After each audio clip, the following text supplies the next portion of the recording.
就我係希望就係話大家知識咗個命運之後咧，咁其實係喺個後天嗰度咧，譬如個名啊可以幫到手啦。咁命嗰度其實好多都可以做到推算㗎啦。咁譬如喺用八字啦、紫微啦，大家坊間出面都識嘅。咁又或者係西方用天星啦、占星啦，咁呢三樣咧都係好容易睇得到你自己個命運啊係點樣嘅，或者你個天命係點樣嘅。咁名咧，姓名學咧，其實喺我哋一陣會介紹咯。其實喺孔子期間嗰陣時咧，其實已經有講到呢個姓名學㗎啦。咁去到後來一路發展咧，宋朝去到邵康節咧，將形音義咧，佢會再演繹喺個名嗰度。咁為咗介紹下自己先啦，咁我就係講者，就係胡思賢啦。咁就都係一個後學者嚟嘅，其實都係學習呢個風水命理嗰啲。有少少簡介啦，我自己。咁或者講一講咧，今次其實啲字全部都係我打嘅，咁但係咧就包幫咧，其實有位容小姐啦，介紹一下嘅，幫我細心咁樣，因為可以大家睇一睇個包幫，即係都做得好有心機嘅。咁俾啲掌聲啦。咁係啦，言歸正傳啦，咁呢個命題咧，其實就係主要就係講呢個先天個命啦，就配合翻我哋個名字嘅。咁我其實就小姓梅啦，咁就本身我其實係讀工程啊，或者係設施管理出身嘅。咁其實細個都開始對風水嘅命理嗰啲有興趣。咁其實不嬲家人啊嗰啲即係成日都見我睇嗰啲風水書啊，其他嘢啦。咁但係即係其實佢又哇咁多風水書嘅咁樣，一路學習。其實大家學風水或者命理咧都會接觸到。咁一定係睇好多書啊，或者係研究。咁其實我都係自己本身都係一個好中意研究風水啊、命理嗰啲嘅。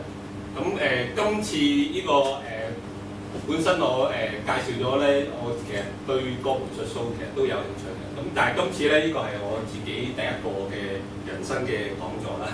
希望其實第日會再有一個可以推廣翻俾大家。咁喺個名嗰度咧，其實本身我自己都好有興趣啦，喺風水方面啦，咁八字啊或者卜卦嗰啲啦，咁頭先都有啲朋友問我，卜卦會唔會係點樣啊？咁其實好似埋工產咁樣攞個龜卜，其實可以睇得到好多嘢嘅。咁一生嗰個命咧，其實可以喺個占卦嗰度可以睇得到。咁另外又風水啦，風水其實都分幾派咁啊。有機會同大家講啦，譬如三元三合比較多啲人用啦。咁而家比較流行型家掌眼法啦，其實都係屬於風水一個類別嘅。咁姓名學就今次會多講啲。咁裡面其實喺台灣嗰邊咧分咗起碼超過100嘅門派。咁大嘅亦都有8派，即係如果喺姓名學嚟講。咁另外咧就係天星啦，天星其實就係西方，譬如我哋中國都有嘅，叫做七正四餘啦。咁如果喺西方嚟講就係占星術啦。咁呢啲亦都我都自己本人都有研究開。咁其實點解今次搞呢個講座咧？其實我同教授都提過咧，就係話因為希望咧，因為好多朋友咧，其實對於呢個名啊，咁尤其是我哋中國文化咧，開始慢慢開始係一路退落嚟啦。咁其實我哋重新認識翻我哋中國嘅字，尤其是我哋繁體字好緊要，因為其實由倉頡開始咧，倉頡字啊，咁其實每一個字咧，其實佢有佢個形音義嗰個演繹嘅。咁同埋咧，每一個字咧，佢有佢嘅能量。咁我唔知大家同唔同意啦，但係即係如果我哋用開咧，一陣會再講，譬如有啲高矮肥瘦啊，或者係女性有啲咩字啊嗰啲，其實係喺個字嗰度已經可以表達到出嚟。咁一陣會多講。咁反而咧，如果大陸其實開始慢慢用簡體字啦，你大家流行嘅簡體字咧，就失去咗呢個意思嘅。咁好多時咧，簡體字已經冇咗佢我哋中國繁體字嗰個能量喺度。咁變咗其實同埋佢個字咧，好多時咧，你答落去咧係好似五音不全啊，或者係有啲好似好有問題咁。其實嗰啲字咧，其實咁樣用法咧，其實係做唔到我哋嗰個姓名學嗰個效果。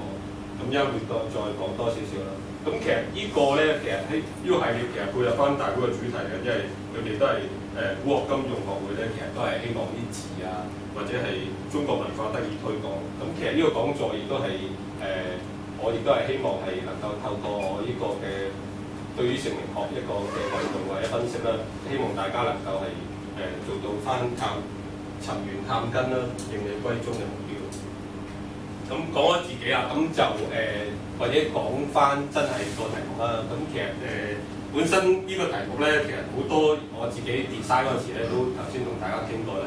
咁其實都有個即係掙扎，因為咧本身如果姓名學其實可以講得好 technical，因為譬如八字啊，或者係應用翻易經啊、易卦、卜卦嗰啲，其實可以打翻晒落去。咁但係點解咧？今次因為我知道好多對象未必話好熟啦，咁就對於術數方面，咁其實呢個講座啱晒大家，因為本身名嚟講咧，其實真係可以幫到手嘅。咁就係可以令到大家咧，即係譬如重新再認識翻中國我哋嘅繁體字啊，每一個字係點用。咁大家應該聽過就呢幾句㗎啦。唔怕生壞命，最怕改錯名啦。咁或者其實好多時賜子千金不如教子一禮啦。咁不如賜子一名。咁一個好名。咁其實呢啲都係關於同個姓名學有關嘅。咁孔子其實都同大家講過啦，不知命無以為君子啦，大家都聽到咗。咁點解咧？就係、如果你知佢個命運嘅話咧，其實你即係你將來嘅成就，其實可能真係有限。咁其實孔子佢雖然係儒家啦，咁但係其實佢對於天文啊、歷法嗰啲佢都好熟悉嘅。即係佢當年咧已經可以睇得到，譬如月亮嗰個陰晴圓缺咧，已經大約知道我哋嗰個即係當時嘅天氣啊、環境啊、性格啊嗰啲。咁其實孔子其實本身佢都其實好多大家留意翻好多中外嘅名人咧，其實佢都識佢哋，或者係識一啲天星啊、天文啊、歷法嗰啲。咁其實呢個名嚟講咧，就係、為人父母者啦，都好其實好希望我哋啲子女能夠成才。咁點樣成才嘅話咧，其實係而家好多時咪成日都講話贏在起跑線嘅，大家都聽過。咁就係名嗰度可以幫到手嘅。咁其實呢幾句都我相信大家老生常談㗎啦，大家都聽過。一命要人三風水啦，咁四積陰德就唔讀書。咁其實名嚟講咧排到第6㗎，不過好少人講。咁我相信好少人講嘅。6名7相8敬神，9交貴人就10養親。咁其實有呢幾句㗎，不過好多人淨係講咗前面嗰5句，咁啊冇講。咁名其實係排第6㗎，即係喺我哋中國。咁可以知咧，其實佢個作用力都好大嘅。咁名嘅好壞咧，其實我分析下啦，因為其實呢個講座咧，除咗一路講一啲名啊歷史之外咧，其實跟住咧一路咧會講，譬如每個字個專用字點用啊，男女個性格係點樣啊，咁最後會有啲例子俾大家。咁尤其是有啲好多諗唔開，就係話譬如喂點解個八字一樣，咁個名唔同喎，咁樣原來其實係睇到啲嘢嘅。咁有兩個例子咧，有兩個明星嘅例子咧，其實就可以大家更加清晰咧名個力量喺邊，同埋真係睇得到佢發生嘅事情。咁八字又未必睇到，因為其實佢八字基本上係同一個時辰出世嘅。好多人其實都話喂雙生兒個問題點咧？咁一會再講一講俾大家。其實大家依 PowerPoint 到時我都頭先同阿教授都傾過，咁會有部分咧擺翻上網，可以俾大家參考翻。不過，如果大家有興趣，可以一路寫低，或者有啲字咧，其實每個字我都會介紹一下。咁名嘅好壞咧，其實係點解會產生吉凶咧？其實根據其實以下呢幾樣嘢啦。咁字音啦、字義啦、字形啦，咁大卦亦都會有咁呢啲比較 technical 啲。咁陰陽其實都會影響到嘅。咁如果你譬如係有啲純陰卦嘅話咧，其實個運程比較繁複；純陽卦咧又唔係咁好。咁呢啲就比較 technical 啲嘅，咁但係一般名嚟講咧，比較接觸多啲，大家會唔會生肖嗰啲啊？生肖應該好多時間都會講嘅，咁啊，因為其實喺台灣啊或者香港都好流行嘅，因為逢親每一個名咧生肖就係要配合翻嘅。咁當個生肖譬如你好似龍年出世喎，咁啊你九字爪邊或者九嗰啲，因為我哋叫神率沖啦，咁啊本身就九字邊嘅啲字咧就盡量避九爪邊啊。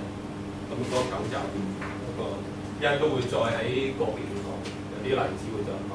即係逢親嘅犬字啊、九爪邊嗰啲咧，其實就未必咁啱用，即係神率沖咧，我哋龍年啊，龍年同個率咧其實係拍嘅呢個沖啊。咁喺八字嚟講會有影響。咁呢個就係生肖嗰個力量。咁每一個生肖其實佢有佢嘅屬性嘅。咁其實呢啲比較查書都查到嘅。咁卦象啦，其實我比較中意喺易經卦象嗰度，因為易經64卦裏面咧，如果你精通咗呢64卦咧，其實由周文王開始咧，嗰個時代其實係我哋國寶嚟。即係如果大家真係熟悉中國文化嘅話咧，易經咧係群經之首咯，四書五經之中係群經之首啦。咁其實佢個力量好大。咁如果你熟悉嗰64卦玩到熟咧，其實係對於姓名學或者任何嘅術數都有幫助。咁坊間其實如果用名嚟講改名嚟講咧，好多時你大家都聽過啦，三才五格啊，或者係筆畫數咧，咁其實就喺呢度嚟。咁但係你話出邊坊間咪有9981靈動數咧？咁其實嗰個係好緊要咧。其實台灣嗰邊咧就好多師傅咧就玩呢套嘢，但係即係喺我哋研究嘅心得之中咧，嗰個對啲死數嚟嘅其實都係隨便啦，開始就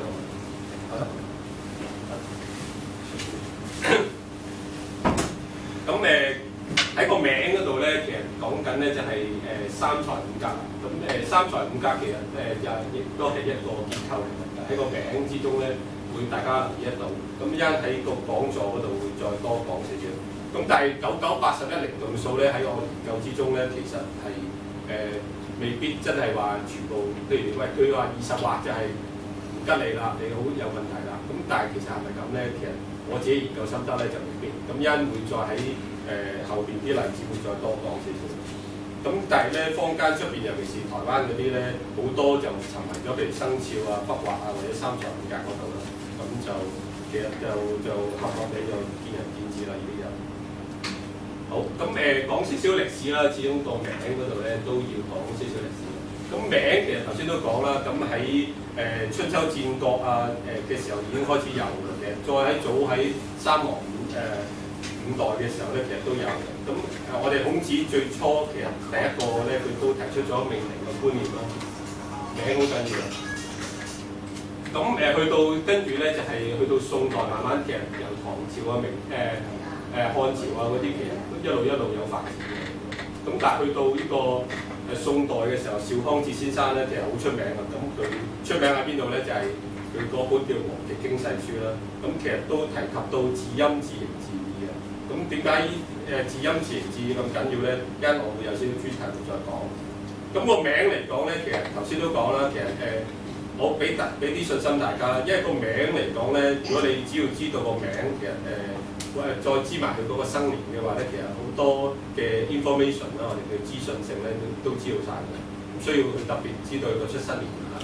咁有啲例子咧，其實都會再講。其實我淨係知道佢個名嘅，譬如好似今次台灣啦，有兩個例子，最尾嗰度會講嘅。咁就台灣最近係有個八仙嗰個粉塵暴嗰個災難，其實淨係知個名嘅啫。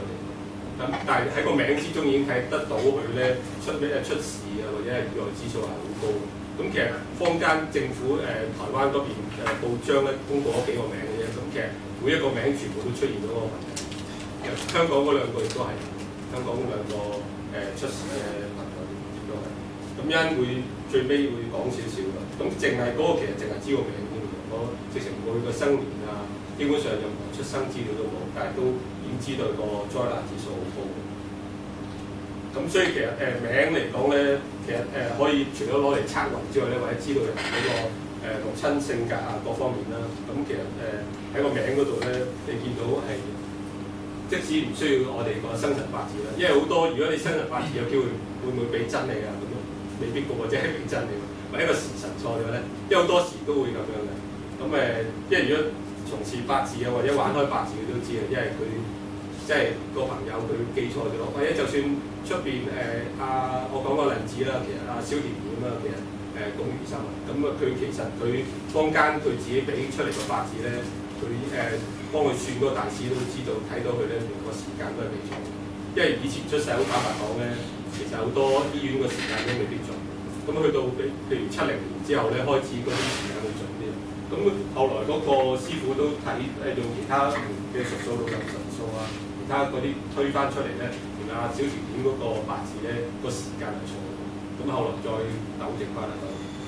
咁所以其實八字你話係咪好準確咧？其實如果你真係俾個時間時分秒準嘅話咧，其實真係好準。咁但係咧尤其是西方占星學，因為我本身都有玩開，咁其實真係知道好準嘅。即係如果你當你有個時分秒嘅話咧，基本上係佢大部分嘅嘢你都知道晒。咁但係名咧都唔需要嘅。如果你真係唔知個人個八字咧，最緊要個生年啦，或者最好梗係知埋佢出生個月份啦，即係出生月份有影響嘅。咁呢啲因可能喺個別例子會再多講。咁名其實姓氏大家有大家一講親姓氏都離唔開百家姓㗎，其實都。咁百家姓本身大家都應該陳李張黃何嗰啲都識啊。咁其實呢啲係百家姓嚟嘅。咁其實點解有？其實大家知從歷史中知係有姓先啦，定係名先啦？大家知唔知啊？有姓先或者姓首？有名先，有名先。其實姓應該係有姓先㗎，以我所知都係，因為查啲歷史係啊。咁點解咧？其實最早我哋係母系社會先嘅，即係由伏羲氏開始咧，其實係本身點解有最初頭其實我哋中國傳統啦，睇翻個歷史咧，佢係同母系社會有關係。咁母系社會其實就係用個血緣嚟去區分，因為如果你譬如係真係同一個母源嘅話咧，係歡迎隨便一條。咁開始咗揾個位坐，因為今日都呼，今日打緊嘢，好隨便歡迎。咁而家其實講到講一部分啦，咁就講翻個名嗰方面咧，就係百家姓。咁百家姓頭先都講咗啦，咁頭先都同啲朋友大家傾過，咁其實應該係姓有先嘅。咁姓咧就係我哋母系社會嘅好重要嘅一個母系嘅關係有個姓。咁氏幾時開始咧？其實因為咧當嗰個子孫啦開始多咗嘅時候，其實去到戰國時候啊，或者係春秋時候咧，其實開始慢慢咧已經分裂咗出嚟，好多為咗官地啊或者成咧，其實個氏就會出嚟。即係我哋後來嗰個其實而家好多人都混淆咗姓氏啦。咁其實我哋個姓嚟嘅就咁，但係氏其實喺後期再發展出嚟，咁一路姓名啦咁樣。咁個氏嘅意思咧，其實就係話，因為我哋開始子孫多咗啦，咁啊跟住就要喺個出生地啊或者居住地啦或者封國咧，就一路分佢啦。咁啊開始慢慢有我哋嘅姓氏。咁其實我都做過啲普查啦，其實都係睇翻上網啲資料啦。咁中國即係我哋中華人民共和國啦，即係大陸啦，其實就係2007年根據嗰個人口普查有個結果啊。咁大家你覺得邊個姓氏會多啲啊？即係最大姓？姓陳、姓李姓李都多啊，都佢有時第一有時第二。咁點解咧？咁仲有冇其他？陳李張黃何，其實大家接觸都啱嘅，咁就反而姓黃三茂黃啊，係啊。如果計當時嗰個係啦，咁但係姓李有時即係都會有機會排第一嘅，因為睇翻當年佢出生嘅。咁啊，但係喺07年嗰次普查咧，大陸做過一次好全面嘅普查咧，就反而係姓黃三茂黃。咁個人數去到9000幾萬，好犀利㗎啦，即係佔全國嘅7.2%。咁啊，姓李咧，其實就第二姓啦，作為咁，但係其實佢有時都會第一嘅，即係可能而家近期咧多咗人啊，或者咩嘅話咧，佢有機會佢有時第一，有時第二，咁就佢都好接近嘅個數都。咁姓張啦，第三姓啦，咁就大8000幾萬都有，係啦。咁啊，依次序百家姓裏邊最10大嗰幾個，其實大家都認識。反而姓何就可能香港多啲啊。咁啊，反而大陸就只能寫多啲。陳李張黃何一般都識。咁但係10大姓氏嚟講咧，去到我哋中華人即係中國嗰個普查嚟講咧，其實佔嘅數目都好大㗎，百分比去到40%，好犀利㗎呢個數。咁俾一少少圖騰啦，因為我都係睇翻啲資料咧，其實最初頭先咪講咧圖騰咧，其實每一個姓氏由個圖騰開始發展，跟住先變咗個文字。其實以前咧就係字咧，其實係好似大家都知甲骨文啦，咁啊甲骨文佢其實一路發展嘅時候咧，就開始由倉頡做字，做翻個字體出嚟。咁所以字好緊要嘅都。咁啊姓黃比較特別啲，係咯，我都估唔到，即係有個咁第二。咁啊好多其實同如果你睇翻啲圖騰咧，其實同翻動物啊，叫咗動物或者武器有關，因為其實嗰陣時咧，如果